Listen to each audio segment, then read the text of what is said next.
Hello, everyone. Thank you so much for tuning in to another episode of Grasp Confidence Podcast. I am your host, Tara LaFon Gooch, and this is a different podcast based on confidence than other things out there. And I can say that because of two reasons. Number one, we go really, really deep into the subject of confidence and personal development. This is not just scratching the surface and giving generic advice. This is giving deep and profound truths that help you elevate yourself and live your best, most confident life. The other reason this show is so great is because I interview, and I'm so lucky and grateful and fortunate to interview the best people in the world, the top experts, people that help guide us on our journeys of confidence. And today's no different.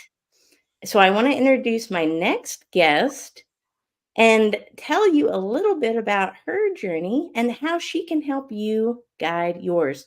Please introduce yourself. Hi, I'm Andrea Vitz. I'm an emotional sobriety expert. I developed emotional sobriety training via a curriculum called the You've Never Met. I'm an executive coach, I'm a mom, I'm a wife, and I am also a doctor of chiropractic for 2 decades. My real mission in life is to help people overcome their emotional overwhelm, their emotional addiction, and their ability to even have their emotions take over them or hijack them in the first place. So it makes them just better leaders, more stable human beings, and really teach people like an expedited maturity that they didn't even notice that they weren't tapped into. Oh my, there's a lot going on there. Emotional sobriety. Yes, I've ma'am. never heard of that word. That's so fascinating. It's very interesting. I'd like to hear a little bit more about it. How did you come to this specific emotional sobriety? What does that even mean? Well, I recognized a long time ago that there was more to just anxiety, depression, constant fighting in relationships and things like that. Just studying the human experience, I really think of myself as like a human expert, right? So everywhere you go, there's humans, and when you recognize that your emotions continuously come back and they come back, and it's really our thoughts that anchor our emotions. And so I recognize, well, emotions. And so we could absolutely get addicted to our chemistry. And that doesn't mean we like it. It just means that our body becomes predisposed to making it, even if we don't have something happen in our lives. I mean, you can wake up with anxiety. Why? Nothing happened. So you would then have to recognize the chemical was already being made in your body. And you woke up and maybe you matched it with a thought, or maybe you didn't and you were just experiencing the chemical. And so the idea of removing the emotional addiction brought me to the word sobriety.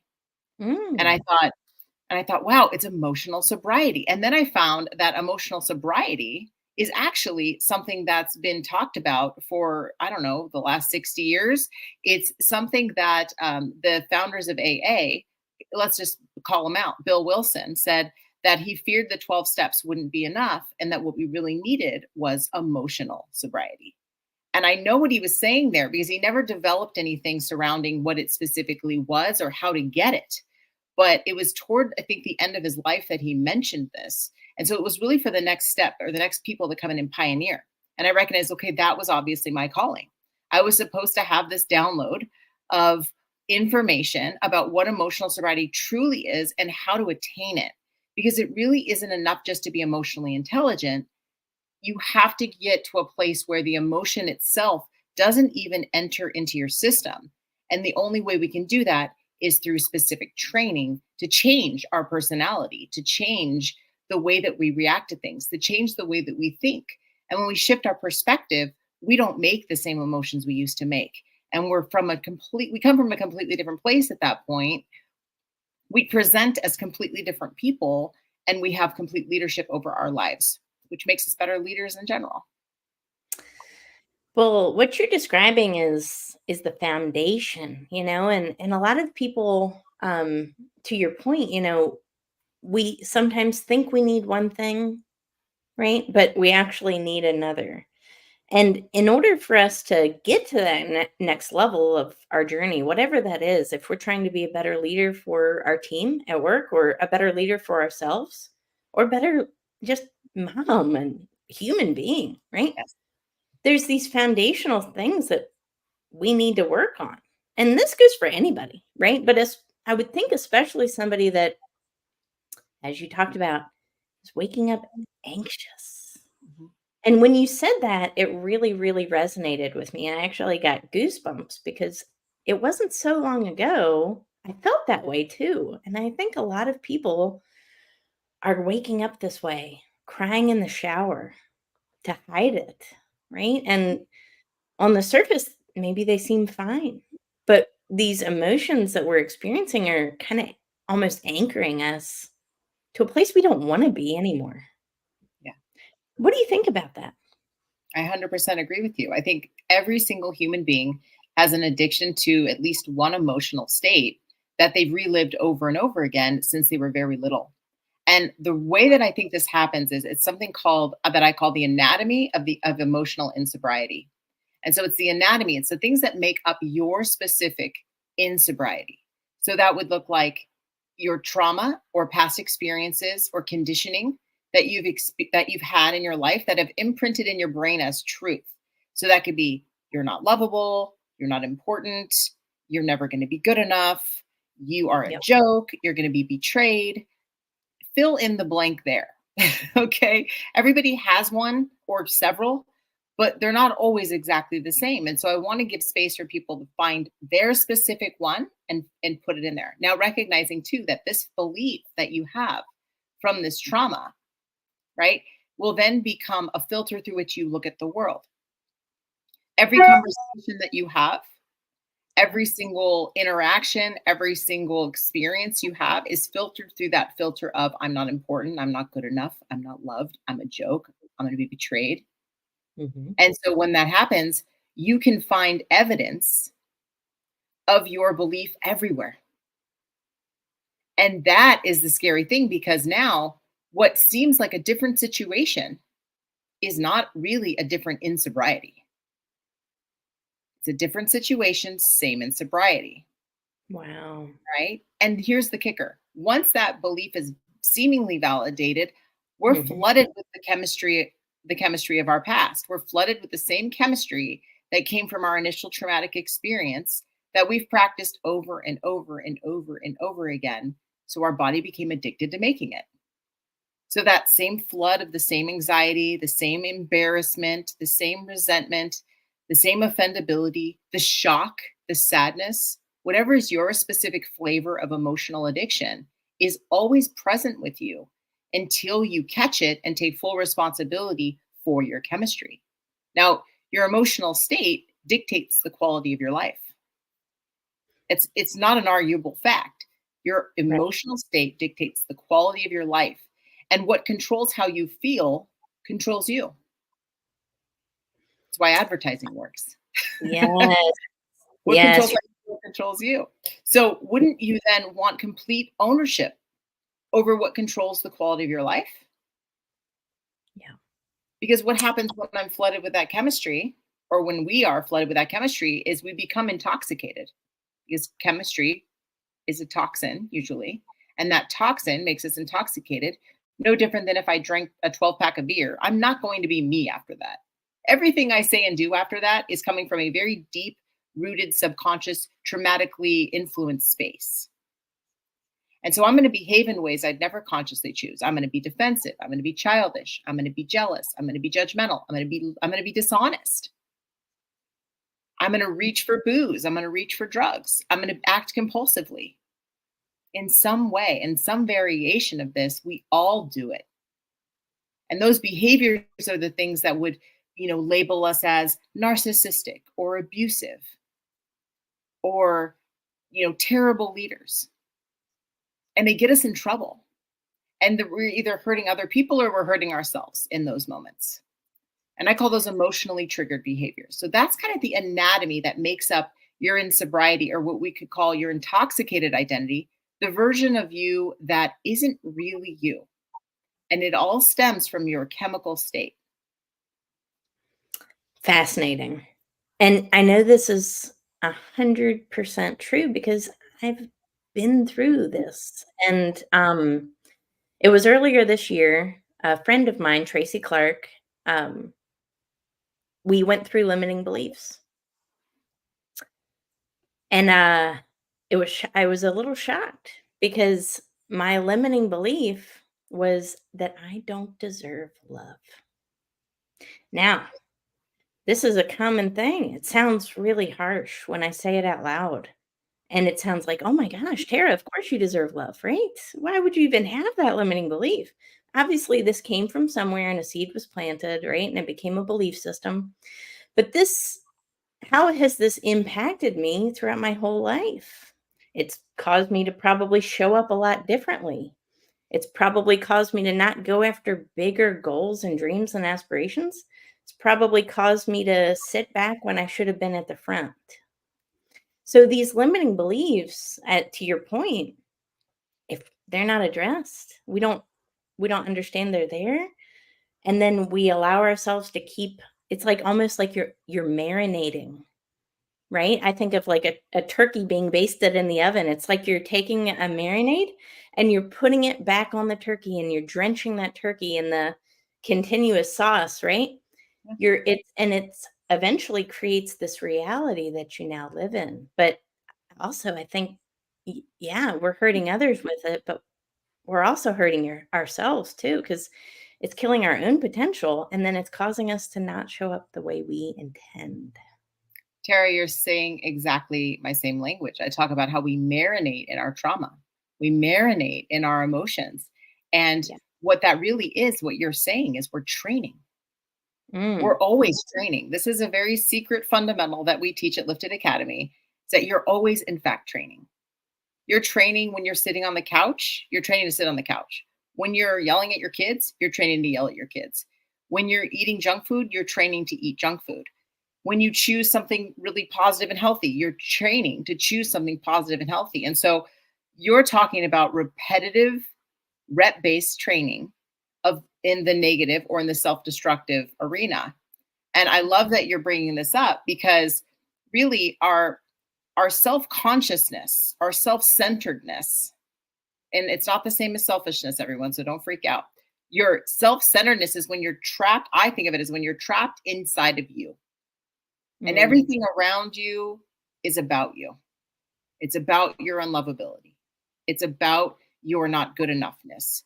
And until you start leaping over those beliefs and actually taking action and demonstrating in the opposite, ignoring them completely and saying enough, jumping into like an alter ego state, like literally the alternate to your ego. If you jump over those beliefs and you start proving the opposite, what you're doing is you're training a new belief Yeah, and on someone different. you put reps in, and then Exactly. over time, that belief becomes now it's a different reality, and, and that's how you change because 'cause we're not planted, we're not trees, we're not fixed, we can move. A lot of Yes. people think, "This is me, this is how it's always been, this is how it always will be." But in reality, it's just a matter of taking action, replacing those bad habits, marinating behaviors with something different, with a change, with something positive in a right direction. And it's very common. I feel like with anybody, but is it more common with a certain type of people, or is it more common with women, would you say? Or is this kind of common with anybody? Any human, Yeah. any human. We're all the same. I say that 1,000 times every time I teach a class. We're all the same.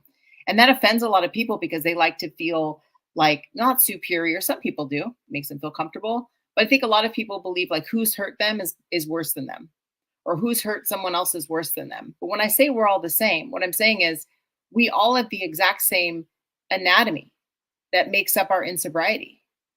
And that insobriety causes us to behave in ways we never consciously choose, which hurt us or other people.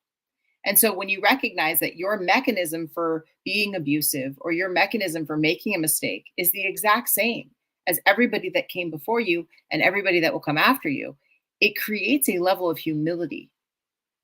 And the humility, not like self deprecation or, oh, I'm not good enough, but like wow, we're just, we're balanced. Everybody has the same opportunity to experience this and to overcome it. I love that because it's empowering.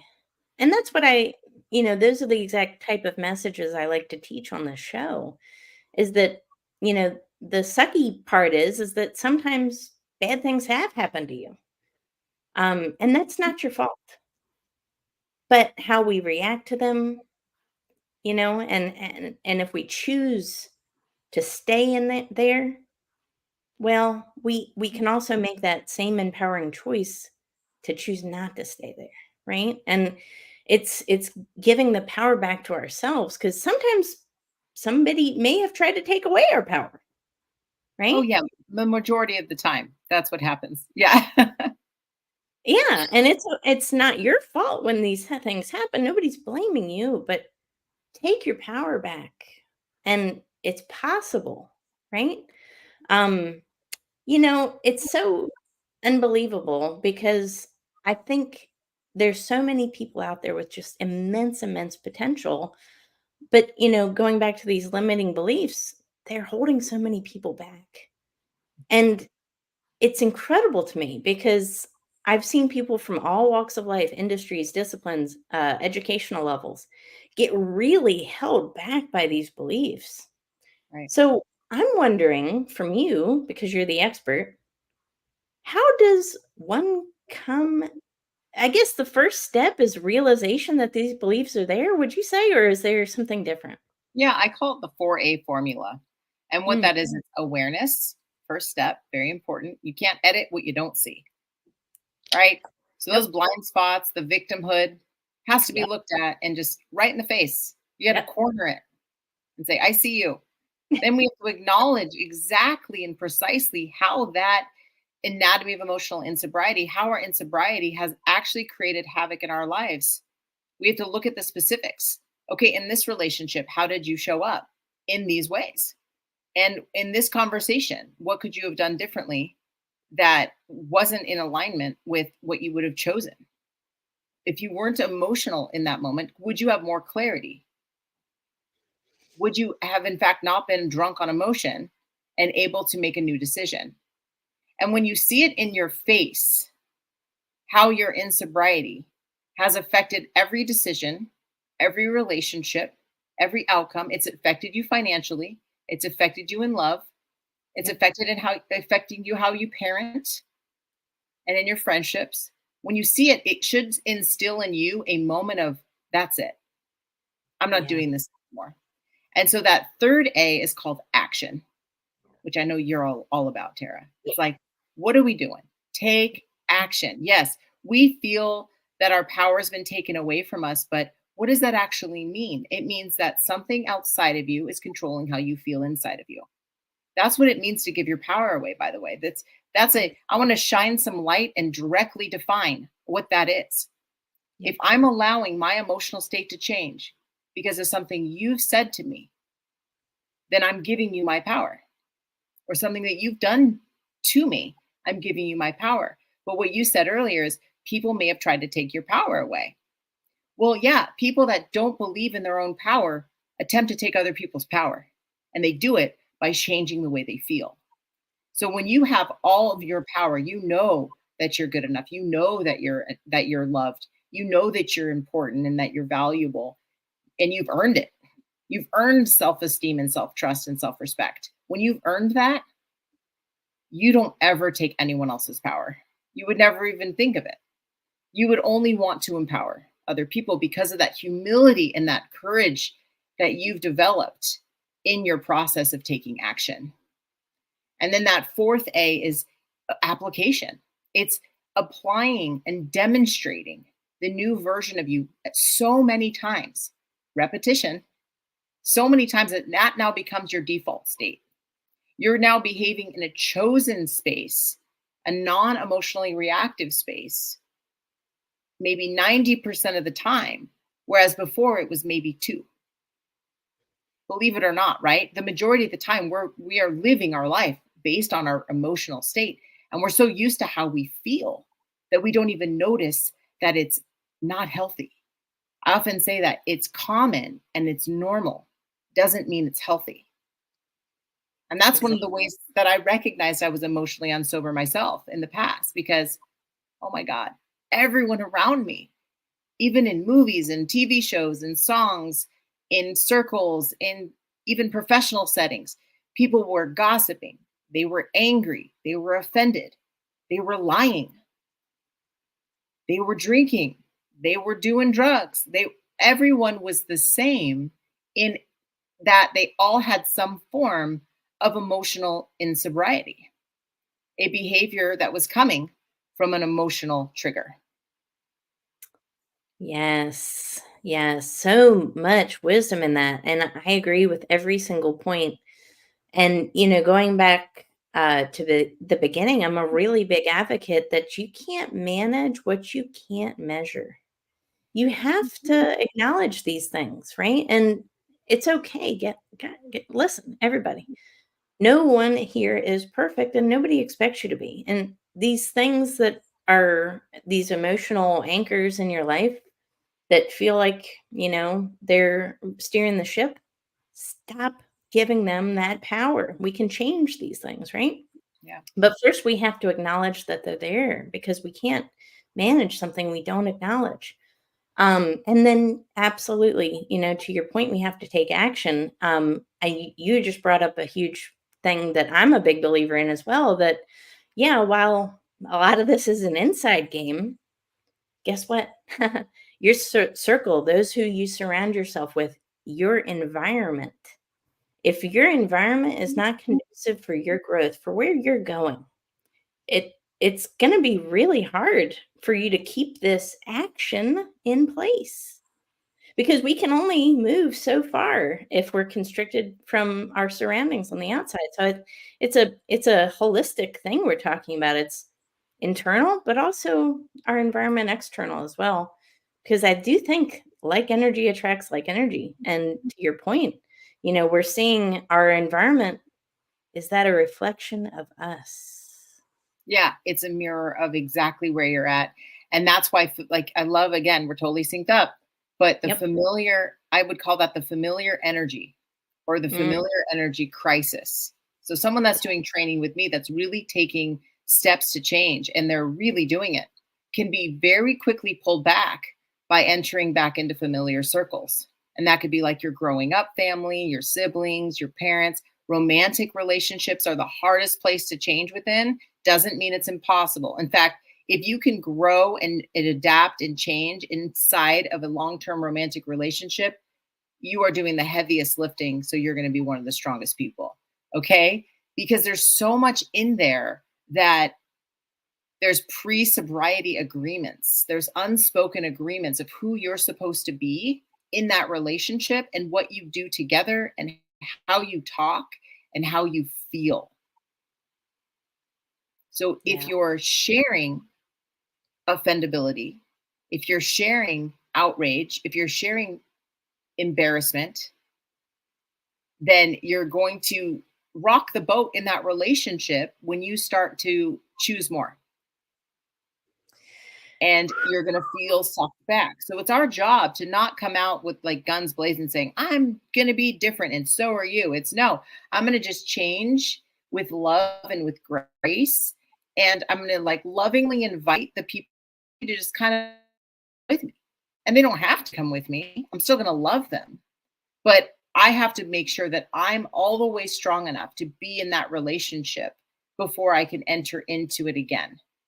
So that might take a couple months, it might take a couple of years, but you have to be able to set very clear boundaries. Now, when I say boundaries, I don't mean like never talk to me again.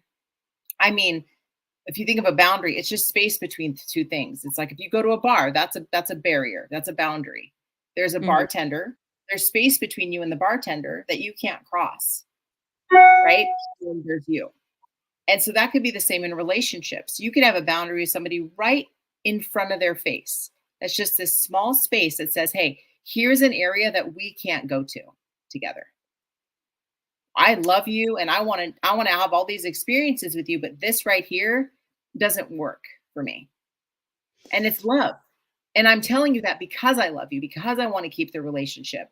I think a huge problem is that when people set boundaries, the person who takes the boundary feels like it's an I don't love you or criticism when really it's an invitation to let me love you more. Yes. Yes. See, that is so powerful. And I'll admit, I have not been the best at that in the past, because my personality, I can be a little bit of a bull, right? So if I identify somebody, some people are listening to this saying, "Oh yeah, that was me." No, I'm just kidding. But I sometimes, I identify somebody and I know that maybe it's a boundary crossing issue, and I tend to just put up a wall. And Mhm. I don't necessarily mean to do that. It's not that I don't love that person, but it's a protection of energy. Mhm. But there's nicer ways, of course, we can go about things, right? To still love that other person and make sure that we communicate that. Hey, I love you. I wish you the best. And I need this. And maybe with this, we can grow together. Would that work? Yeah. And you're inviting that person on your growth journey at that point, and maybe they're interested enough that they want to proceed in going a growth journey. Maybe these things are things they haven't even acknowledged or identified of themselves. Yes. One of the things that I help my students and clients do is when they're setting boundaries, instead of saying, I need you to, I Mm, often say something like, hey, I'm really working on not gossiping anymore. And I really need you to help me with that. I really need you to help me be accountable. Can you do that for me? And you're not saying, hey, we need to stop gossiping. You're not saying you need to stop gossiping because I've stopped. You're saying, I need help. I need help in being different. It's no different than like if you're drinking too much and all your friends are drinking. You wouldn't go to your friends and say, all of you need to stop drinking because I've decided to stop drinking. It's you guys being humble and vulnerable here. I'm going to quit drinking and I need help because I'm addicted to drinking or I'm addicted to gossiping or I'm addicted to being defensive, right? I'm addicted to being depressed. I'm addicted to being anxious. I'm addicted to being embarrassed and offended. I'm just going to tell you exactly where I'm at. I'm going to be humble. I'm going to be vulnerable and courageous. So everyone in my life understands what my intention is. And then they feel like, wow, now I have a part in this. I'm not causing her problems. She's taking responsibility for her problems, but I'm helping her. It's like a new mm, purpose. And sometimes that inspires them to do the same thing. Like, you know what? I'm going to quit drinking too. You know what? I'm going to quit being defensive too. Or, yeah, I don't like gossiping. Why do we do that? yeah. I've always done it. So it's really letting your flaunting your failures is like the number one hack, if you will, to confidence. Mm. That's a 'Cause secret that I want to share. it's authentic, Yep. and it's a humility approach, like, going to people, there's a saying in business, if you ask someone for advice, or pardon me, if you ask someone for money, they give you advice, but if you ask someone for advice, they give you money. Have you ever heard that?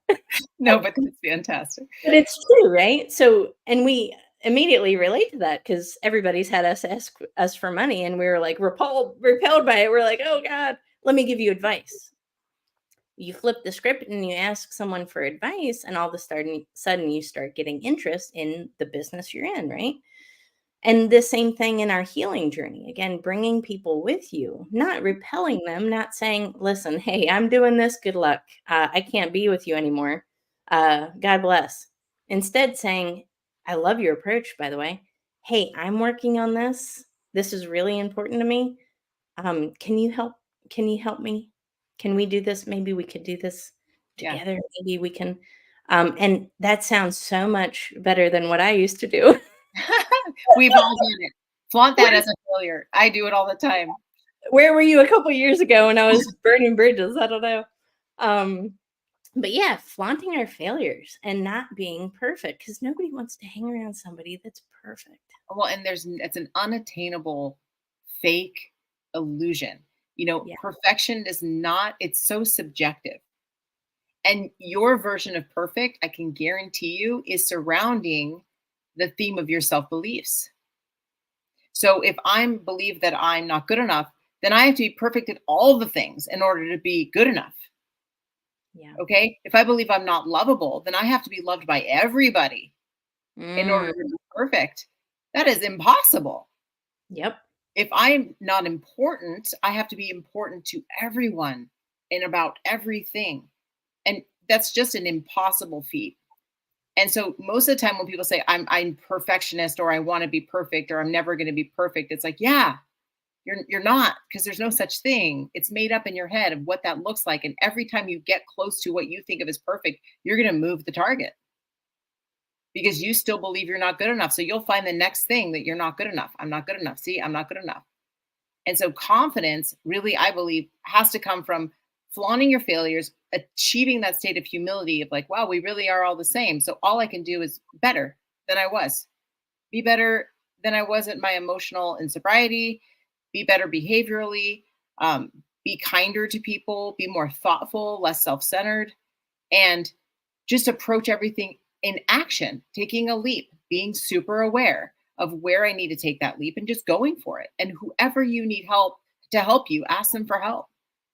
There's a reason we're not alone on the planet, everyone. Yep. We're not Exactly. supposed to do it alone.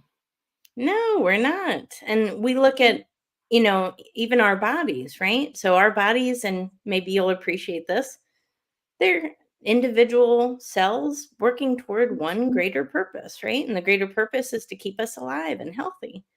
If one of those cells decided, you know what, I don't need you guys, and then maybe a couple others joined, we could have some problems, right? Maybe autoimmune disease or something like that could happen. So, just as our bodies work as one unit, so we should work as a collective, and that's the power of coming together. That's the power of of collaboration over competition. Because singularly, we're pretty good by ourselves, but we're really great when we work together. And regardless of who you are or what your goals are, I think that builds confidence too, because all of a sudden you're not so alone in this world anymore, and you're finding your tribe and you're leaning into your strengths, and you don't have to do all the things because you have a team of people around you that want the best for you and are supporting you.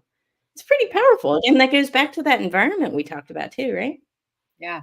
Well, you're going to be creating a new environment when you tell people what your intention is.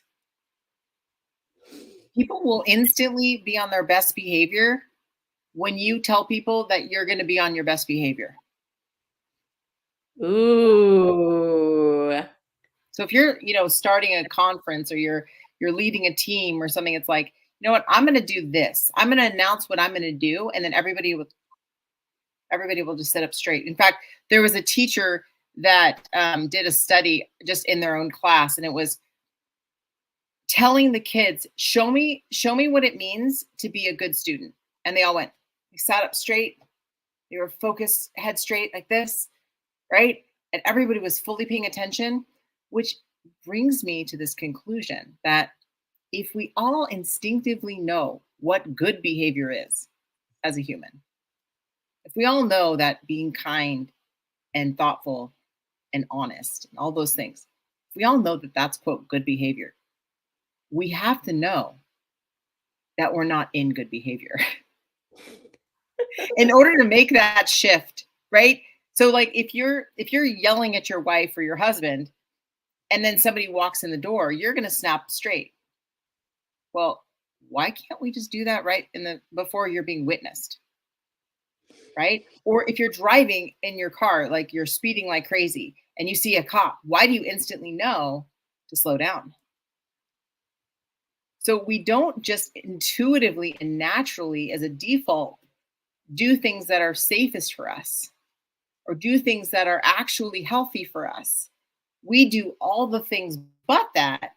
And then when we're called on it, we can shape up. Just find that area where you were talking about, like, how do we take action over this? How do we make the change? Well, we would have to recognize versus what we would do if we were being observed and do that.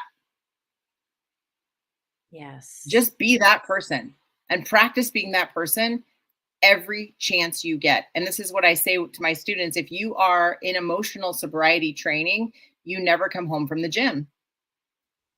You're always training. I think about emotional sobriety when I'm in the shower, when I'm driving my car, when I'm talking to my husband, when I'm parenting.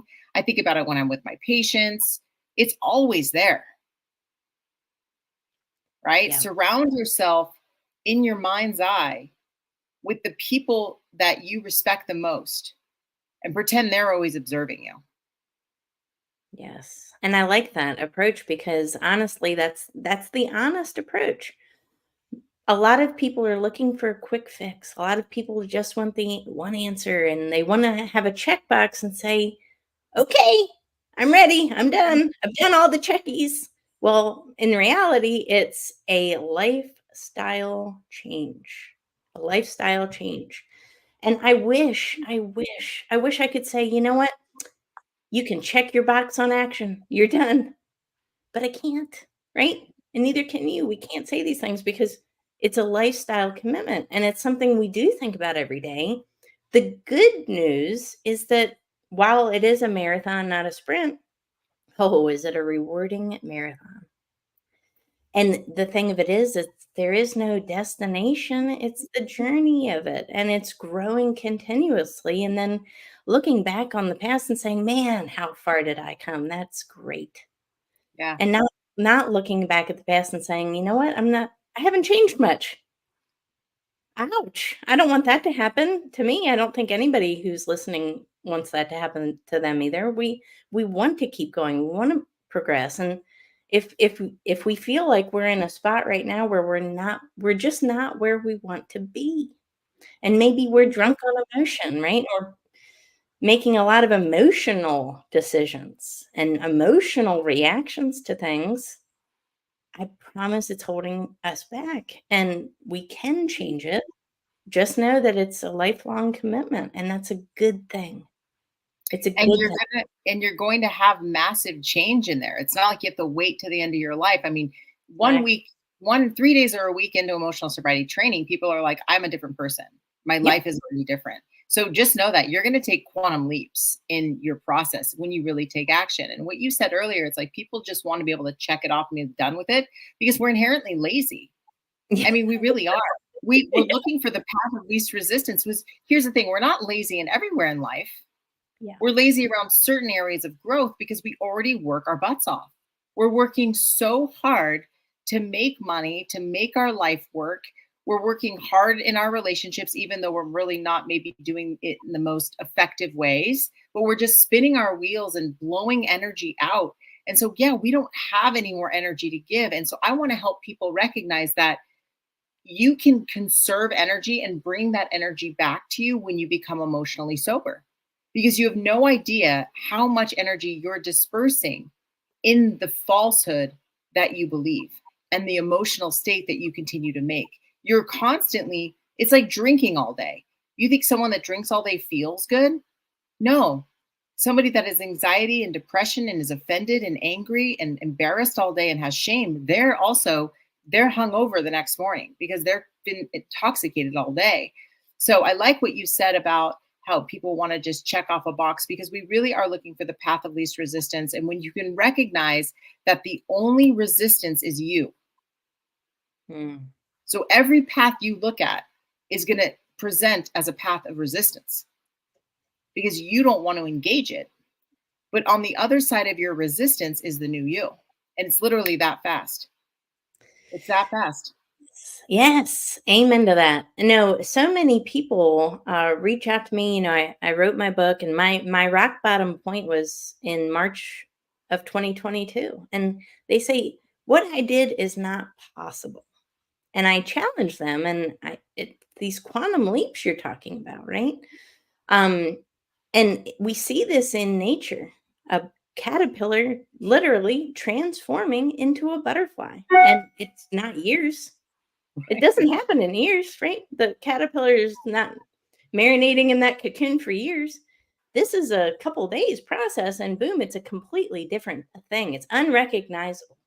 Yep. The same exact principle can be put on us as human beings, and we can literally transform. When I look at pictures from 2 years ago, I may have been younger then. I look better now. So it also not only does it cause you to show up in the world differently, it increases your success, it makes you a better leader, friend, mom, husband, whatever. but it also causes you to look differently sometimes too, Oh, yes. which is I wasn't expecting that, I look but completely different. Yep. you look completely different, don't you? You're a completely different person, Yeah, and it's possible for anybody. it's true. And in fact, my husband and I, we do 3 to 5 day events where people completely transform in that time.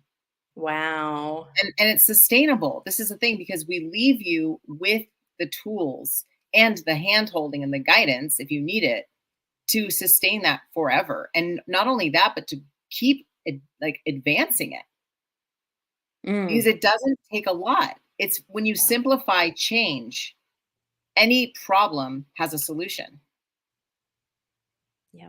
right? It's a formula. I'm just waiting for your TEDx talk. When Oh, I can't wait for that because that'll be a good one. thank The you. world needs to hear this information, right? They need to hear that we're drunk on emotion because I had never heard that before until I met you. And when you're saying this, it all makes so much sense because it is real. This is the solution, right? It's this emotional intelligence training we're talking about. So much of our heartaches and hardships are from past events that we're drunk on and we can't stop thinking about. And if you are suffering from depression and anxiety and we have ruminating thoughts, again, it's marinating, you're basting your brain in these negative thoughts and emotions. And then we take those thoughts and emotions, these things, and it causes us to show up differently in our present realities. It Yeah, causes our environment, right? And the relationships we're in, the jobs we have, the people we talk to, because it is a total game changer. I went from having this limiting belief of I don't deserve love, right? Which was holding me back in every aspect of my life to no, oh yes, I do. So does so do other people around me. And then I'm going to take this now and I'm going to start showing up differently. So if I got rejected in the past, you know what? I used to kind of go into a little cocoon, a little cave. Oh, I'm rejected. I don't deserve love. That's another yep, that's true. It must be true.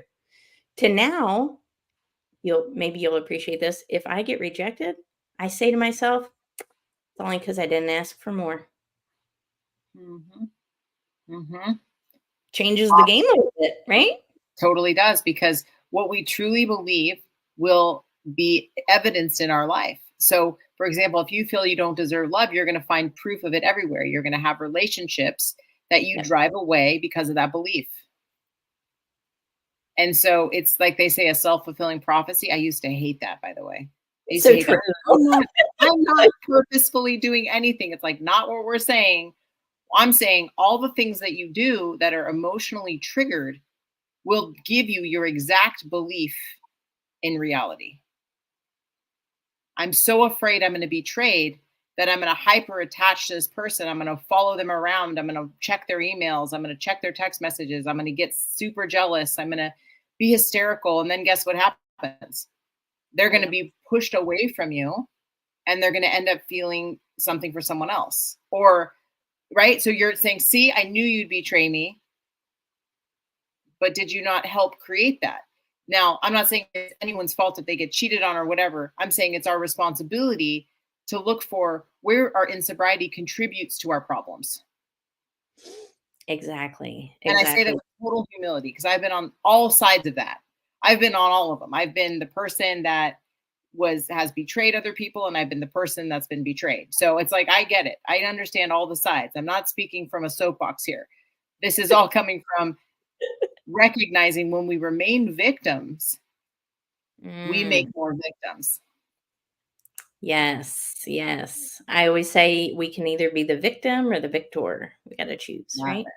Yeah. It's always a Wow. choice.